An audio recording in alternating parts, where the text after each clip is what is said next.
প্রায় আমাদের কাছে অনেকে জানতে চান অকশন বা নিলামের বাইক ক্রয় করার পরবর্তীতে এই বাইকগুলো সড়কে চালানোর সময় কোনো প্রকার আইনি জটিলতার সম্মুখীন হতে হয় কিনা। সাধারণত অকশন বা নিলামের বাইকগুলো বাজার মূল্য থেকে অনেক কম মূল্যে ক্রয় করা যায় দেখে অনেকেরই মনেই এই প্রশ্নটি রয়েছে।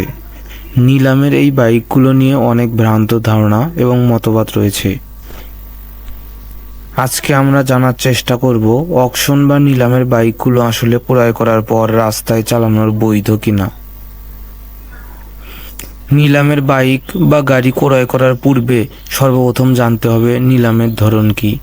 আগে ভালোভাবে বিজ্ঞপ্তি পড়ে জেনে ও বুঝে নিতে হবে নিলামটি আসলে কী ধরনের এবং কোন সংস্থা নিলামটি আয়োজন করছে। সাধারণত দুই ধরনের নিলাম আয়োজন করা হয়ে থাকে, স্ক্র্যাপ বা ভাঙাড়ি হিসেবে অথবা পুনরায় রেজিস্ট্রেশন করে ব্যবহারযোগ্য হিসেবে। সাধারণত থানা বা আদালত থেকে যে নিলামগুলো হয়, এই বাইক বা গাড়িগুলো বিভিন্ন অপরাধে জড়িত থাকার কারণে আটক করা হয় এবং নির্দিষ্ট সময় পর পর তার অধিকাংশ স্ক্র্যাপ বা ভাঙাড়ি হিসেবে নিলাম করা হয়। এই বাইকগুলো ক্রয় করার পর সড়কে পুনরায় বৈধভাবে চালানোর অনুমতি দেওয়া হয় না। ক্রেতা কেবলমাত্র যন্ত্রাংশ খুলে অন্য কাজে ব্যবহার করতে পারবেন। অপরদিকে কাস্টমস কর্তৃপক্ষ অথবা দূতাবাস কিংবা বিভিন্ন সরকারি প্রতিষ্ঠান কর্তৃক যে সকল গাড়ি বা বাইক নিলাম করা হয়, সেই বাইকগুলো সাধারণত পুনরায় রেজিস্ট্রেশনযোগ্য ও মালিকানা পরিবর্তনযোগ্য হিসেবে নিলাম করা হয়। এই ধরনের বাইকগুলো যথাযথ নিয়ম অনুসরণ করে মালিকানা পরিবর্তন সাপেক্ষে পুনরায় সড়কে বৈধভাবে চালানোর অনুমতি প্রদান করা হয়।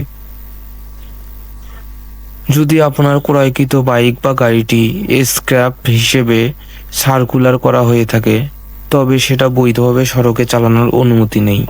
সড়কে চালানো হলে সড়ক পরিবহন আইনের 108, 109 ও 115 ধারা মোতাবেক পুনরায় আটক ও জব্দ করা হবে পুলিশ ও আইন প্রয়োগকারী সংস্থার মাধ্যমে।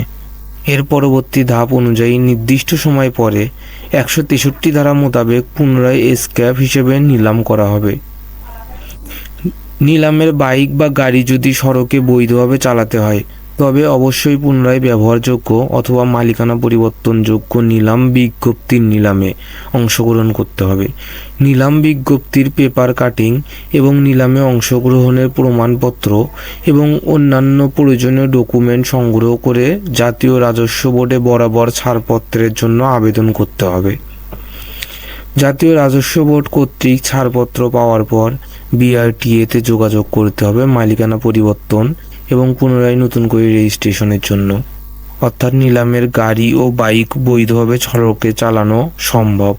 অতএব যে সংস্থা থেকে নিলাম করা হোক না কেন, সর্বপ্রথম নিলাম বিজ্ঞপ্তি ভালোভাবে পড়ার ও বোঝার পর নিলামে অংশগ্রহণের সিদ্ধান্ত নেওয়া উচিত। এবং যদি নিলামকৃত যানবাহন ব্যবহার করার ইচ্ছা থাকে, তবে পুনরায় রেজিস্ট্রেশন ও ব্যবহারযোগ্য যানবাহনের নিলামে অংশ নিয়ে প্রয়োজনীয় ধাপ অনুসরণ করা আবশ্যক।